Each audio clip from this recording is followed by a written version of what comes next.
আসসালামু আলাইকুম, কেমন আছেন সবাই? আশা করি সবাই ভালো আছেন। সিম্পল কুকিং বায়ার সাথে সবাইকে স্বাগত জানাচ্ছি। আজকে আমি আপনাদের মাঝে শেয়ার করব কুরবানি স্পেশাল পাটাই মাখা গরুর মাংস রান্নার রেসিপি। চলুন এবার মূল রেসিপিতে যাওয়া যাক। প্রথমেই পাটাই নিয়েছি মাঝারি সাইজের 3টি পেঁয়াজ কুচি, নিয়েছি 1টি টমেটো, নিয়েছি 2টি কাঁচামরিচ, হাফ চা চামচ নিয়েছি মেথি, আস্ত মেথি, হাফ চা চামচ মৌরি। তারপর ভালো করে পিষে নেব।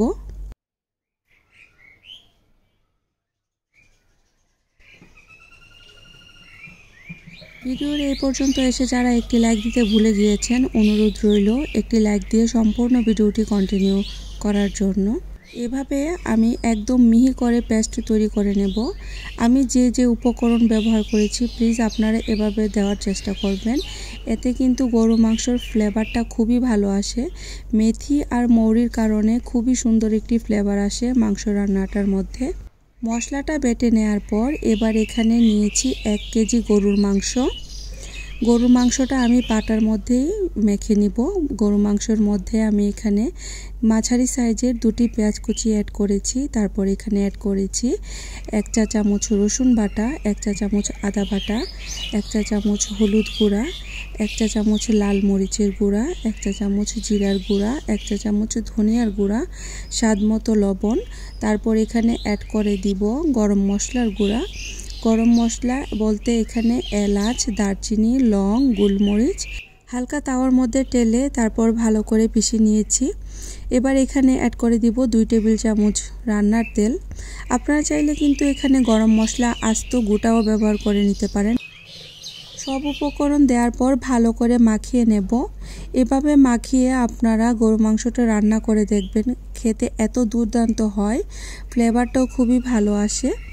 তারপর একটি পাতিলে তুলে নিচ্ছি, ঢাকনা দিয়ে ঢেকে চুলার আঁচ মিডিয়ামে রেখে রান্না করে নেব 5 মিনিট। গরু মাংস থেকে কিন্তু অনেকটা পানি ছাড়বে, দেখুন অনেকটা পানি ছেড়েছে। তারপর ভালো করে নেড়েচেড়ে মিশিয়ে নেব।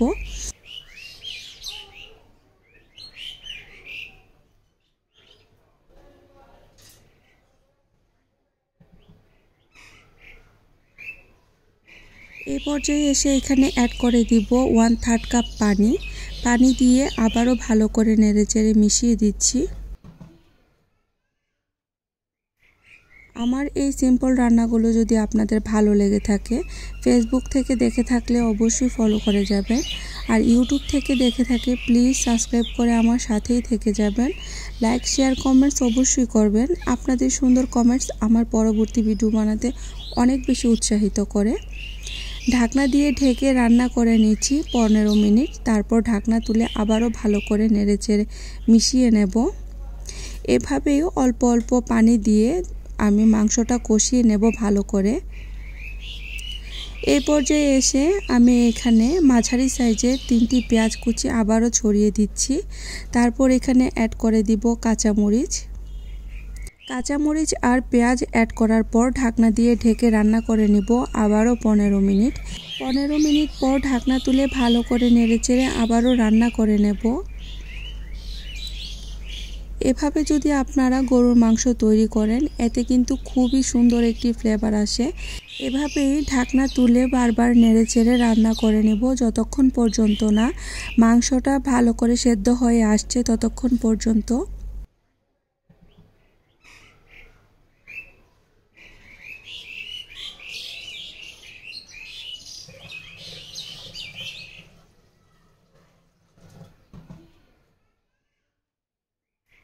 মাংসটা যখন 70% সেদ্ধ হয়ে আসবে, তখন এখানে অ্যাড করে দিব 1 কাপ পানি। আমি এখানে গরম পানি ব্যবহার করব। অ্যাড করার পর আবারও ভালো করে নেড়েচেড়ে মিশিয়ে নেব। ঢেকে চুলার আঁচ মিডিয়াম টু লোতে রেখে মাংসটা সেদ্ধ হওয়ার জন্য রেখে দিব। মাংসটা যখন সেদ্ধ হয়ে ঝোলটা একদম মাংসের সাথে মাখো মাখো অবস্থায় আসবে, তখন আবারও ঢাকনা তুলে ভালো করে নেড়েচেড়ে মিশিয়ে নেব। আমার নতুন রাঁধুনি আপুরা যারা রান্না করতে পারে না তাদের জন্য আজকের এই রেসিপি। আমি যেভাবে স্টেপ বাই স্টেপ দেখানোর চেষ্টা করেছি, প্লিজ আপনারাও ঠিক এভাবে রান্নাটা করবেন। হাতে মাখার কারণে এর মাংসের টেস্ট খুবই ভালো আসে। সামনে কুরবানির সময় আপনারা এই রেসিপিটা একবার ফলো করে দেখতে পারেন। আশা করি অবশ্যই আপনাদের ভালো লাগবে। বেশ তৈরি হয়ে গেল মজাদার গরু মাংসের ভুনা। দেখুন মাশাআল্লাহ কত সুন্দর একটি কালার চলে এসেছে। তৈরি করে নিন মজাদার গরু মাংসের ভুনা। আজকে এ পর্যন্ত, পরবর্তী নতুন আরেকটি রেসিপির সাথে দেখা হবে ইনশাআল্লাহ। সবাই অনেক বেশি ভালো থাকবেন। আল্লাহ হাফেজ।